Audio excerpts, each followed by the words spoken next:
Hello, hi, good morning. मी पूनम आणि welcome back to my channel. कशात सगळे मस्त मजेत ना? आम्ही पण मस्त मजेमध्ये आहोत. सो आज वटपौर्णिमा आहे. सकाळी लवकर उठली होती, त्यामुळे लवकर सगळे कामं वगैरे आवरलेत आणि आत्ता वाजलेत 11, 11:30 नंतर वटपौर्णिमेचा मुहूर्त आहे. म्हणजे जी काही वटाची वगैरे पूजा करायची आहे त्याचा. सो आता मी 11ला तयार होण्यासाठी घेतलेला आहे आणि बाहेर ना थोडंसं ऊन आहे. लास्ट इयरला थोडा पाऊस होता. मग म्हटलं चला सिम्पल मेकअप करू. उन्हामुळे मग खूप चिपचिप होतं, त्यामुळे म्हटलं जास्त मेकअप नको करायला. म्हणून मग मी अगोदर तिथं साडी नेसून घेतलेलं आहे. आणि माझ्या साडीकडे ना तुम्ही थोडंसं इग्नोरच करा, कारण मला एवढी परफेक्ट साडी नेसता येत नाही.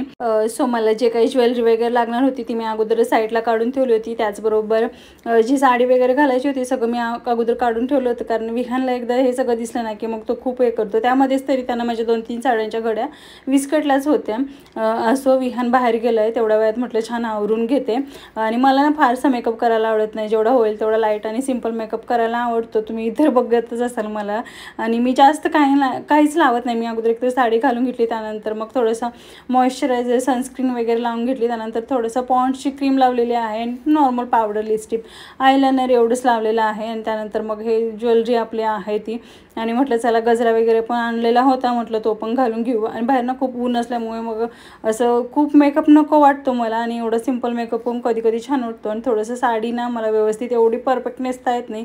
आणि साडी तर खूपच म्हणजे जाड होती, त्यामुळे मला तेवढी परफेक्ट घालताच येत नव्हती. त्यामुळे असू दे म्हटलं, साडीचाच मान आहे तर म्हटलं कशी काय होईना साडीच घालू. त्यानंतर थोडंसं म्हटलं लिपस्टिक आहे ते सिंदूर म्हणून मी लावलेलं आहे, कारण माझ्याकडे सिंदूरच नाही होता, पण हे मॅच होत होतं. त्यानंतर थोडंसं सगळं आवरलं.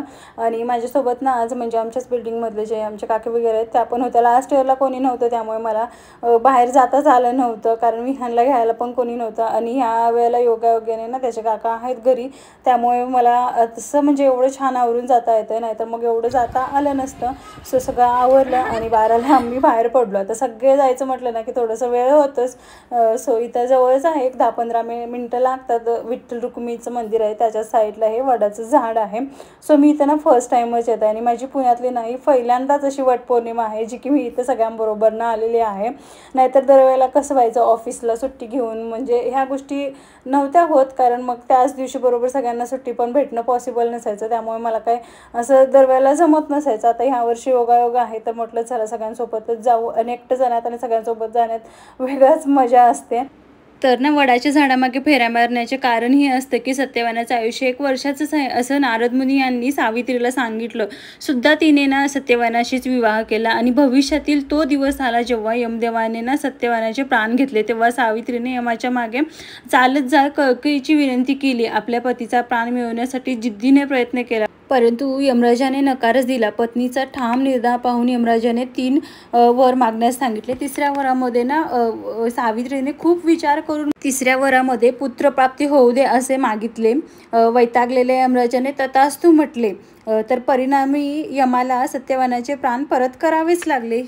ही सगळी कथा ना वटवृक्षाखाली घडली. त्यामुळे अनेक सावित्री आपल्या सत्यवानाच्या दीर्घायुष्यासाठी वडाच्या झाडाची पूजा करतात.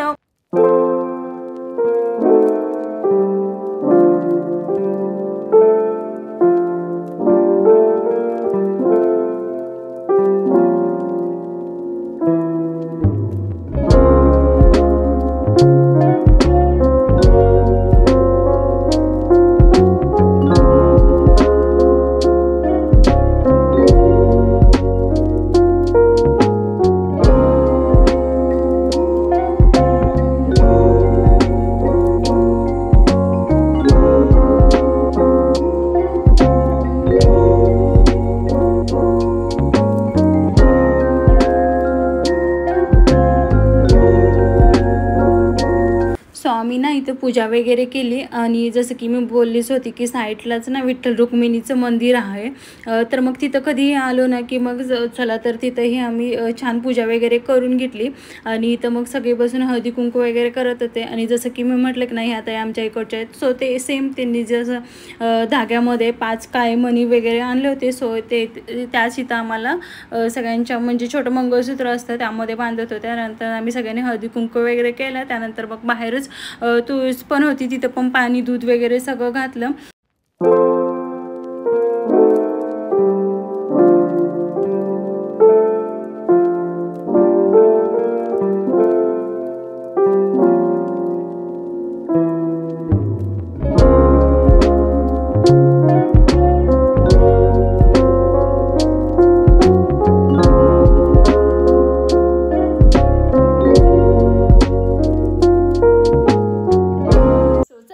6 वाजलेले आहेत. आम्ही 1 वाजता वगैरे आलो होतो आणि जाताना विहान म्हणजे खेळत होता तो त्यांच्या काकांच्या सोबत. नशीब त्यांची ना नाईट चालू आहे त्यामुळे ते घरी होते म्हणून मग मला निवांत जाता आलं, नाहीतर मग ते पॉसिबल नव्हतं. यांना तर काही सुट्टी घ्या मी मग म्हटले नसतं, कारण एवढ्याशा गोष्टीसाठी कशाला सुट्टी वगैरे घ्या ना. मग एक तर मला विहानला सोबत घेऊन जावं लागलं असतं किंवा मग काहीतरी ऍडजस्ट करावी लागली होती. मग त्यांची सुट्टी होती मग मी थोडंसं रिलॅक्स होते आणि सकाळी ना खूप लवकर उठली होती, म्हणजे हेच थोडंसं घरचं वगैरे टायमात आवरावं म्हणून. त्यामुळे मग मला पण थोडंसं नाही काय असं थकवा आल्यासारखं वाटत होतं. मला साडी घातली की असंच होतं का, असं होतं माहित नाही, मे बी मला सवय नसेल म्हणून त्या गोष्टीची. सो आल्या पटकन साडी चेंज केली आणि मेकअप काय थोडाच लावला होता तो अगोदर रिमूव्ह केला छान. आणि त्यानंतर मग विहानचं थोडंसं खाऊ वगैरे बनवलं आणि मी ही विहानच्या बाजूला जाऊन थोडा वेळ पडली होती. झोप काय लागत नव्हती मला, पण मी विहानच्या बाजूला ना थोडा वेळ अशीच पडली होती. कारण सो माझा ना उजवा हात खूप म्हणजे खूप दुखतोय, माहित नाही मला कशामुळे दुखतोय, पण मला अक्षरशः म्हणजे आता भांडी पण घासायला येत नव्हती, एवढं दुखतोय. त्यामुळे आता काय जेवण बनवायचं कळत नाहीये. तसं तर पोळीचं बनवायचं मग मी आणलं होतं, म्हणजे डाळ वगैरे होतीच, मग फक्त मैदा वगैरे मी काल आणून ठेवला होता जमल्यास बनवायचं म्हणून. पण आता मला वाटतं की ते पॉसिबल नाही आहे, कारण विहानला आता घ्यायला कोणी नाही आहे. नंतर हे आल्यानंतर पण मग खूप लेट होईल आणि खायला पण आम्ही आत्ता दोघंच आहोत. तर मग मी म्हणते जाऊ दे, परत कधीतरी बनवेन. कारण मगापासून विहान पण असा म्हणजे काय म्हणतात ते अंग सोडून खेळायला बघत नाही. सो माझ्या अवतीभोवतीच हो अंग सोडून आता थोडंसं इथं बसलाय तो खालती म्हणून. आणि आमच्या इकडे ना म्हणजे उपवास वटाची पूजा करून आली ना वडाची की आल्या लगेच मग पूजा वगैरे घरची करून सोडतात. काय म्हणजे माझ्या सासरी संध्याकाळी सोडतात पुरणपोळीचं वगैरे असं जेवण, काही गोड जेवण करून. आणि इथं पण आल्या सोडतात, काही संध्याकाळी सोडतात. सो मला आता संध्याकाळी सोडायचं आहे, नॉर्मलच काहीतरी जेवण बनवते. सो असं विचार आहे माझा, बघू काय माझं काय 5 मिनिटात डिसिजन चेंज होतो. सो विहान झोपला होता, मग मला माहिती होतं तो उठला की मला काही करायला देणार नाही. मग मी जाताना जो काही थोडासा पसारा होता ना माझा, म्हणजे आता किती जरी नाही म्हटलं तर एक साडी काढायचं म्हटलं की 4 साड्या साईडला निघतातच. सो ते आणि ज्वेलरीचं पण तसंच होतं, एक काहीतरी बघायचं म्हणजे सगळा पसारा होतो. मग जाताना मी तसाच ठेवून गेलेली, कारण साईडला विहान होता म्हटलं, तर त्याच्या पुढे जर मी काढत बसली की मग तो ऐकणार नाही म्हटलं. आणि मग आल्या तो झोपलेला बघून पटकन मी त्या सगळ्या गोष्टी आवरून ठेवल्या. आणि मग आता बघू काय कसं काय होतंय. विहान तर बसलेला आहे, मी जे शब्द बोलेल ना ते पाठीमागून तो आपण रिपीट करतो. काय बाळा, काय किती वाजले मला सांग जरा. आणि नेहमी त्याला विचारलं ना किती वाजले की 11 वाजले म्हणतो तो. त्याच्या घड्याळात नेहमी 11 वाजलेले असतात, हो ना विहान. सो तो पण खूप कंटाळलेला आहे, त्याला थोडंसं ना बाहेर घेऊन जायचं आहे. बघू आता जेवण बनवून घेते, मग हे आले की थोडंसं घेऊन जाता येईल. मग खूप कंटाळा आहे तो पण दिवसभर घरी नुसता. आणि लास्ट इयरला वटपौर्णिमेला थोडा पाऊस होता, यावर्षी रखरख्याचं ऊन होतं इथं तरी. हा पाऊस नाही आहे ना, ऊन होतं आज. सो विचारतोय मला तो. हा चला मग बघू काय आता नॉर्मली कुकर तरी लावून घेते, मग बघू बाकीच्या गोष्टी काय. विहान बघा कशासोबत खेळतोय. काय खेळतोय, अरे पडलं ना, पडलं का. सो इथं ना विहान टीव्हीमध्ये सॉंग्स लागले होते, तर बघून तो मग इतका डान्स करत होता ना की त्याला पण थोडं चालता पण येत होतं आणि असं काही त्याचं चालूच असतं. म्हणजे असं काय होतं ना, त्याचं कोणतरी घरी आलं नवीन किंवा मग कोणी काय असेल ना असं, तर आता हे ऑफिसवरून आले होते तर त्यांना दाखवायसाठी ना त्याचं चाललं होतं इकडून तिकडं डान्स करणे, त्यांना थोडंसं नवीन गोष्टी करून दाखवणे.